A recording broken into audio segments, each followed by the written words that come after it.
কারো ভ্রু দেখবেন এখানে এসে শেষ, কারো ভ্রু দেখবেন এখানে জোড়া, আবার কারো ভ্রু দেখবেন এখানে ঘন জোড়া, কারো ভ্রুর মধ্যে একটু পাতলা, কারো ভ্রুর মধ্যে একটু ঘন।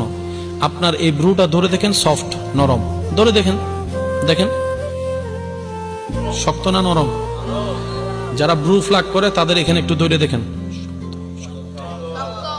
কিরে নরম জায়গা শক্ত হলো কেন? রব বলে যে হাত লাগালি কেন, হাত লাগালি কেন? এই ক্ষেত্রে আমার পরামর্শ, আমার যে সমস্ত মা বোনেরা ভ্রু ফ্লাক করেছেন, আমি যতটুকু আমার বিশ্বাস, হয়তো কেউ বেশিরভাগই ইচ্ছা করে করেনি, শাস্তে গিয়েছেন, কেউ একজন করিয়ে দিয়েছে, হয়তো কারো ফাঁদে পড়ে করে ফেলেছে।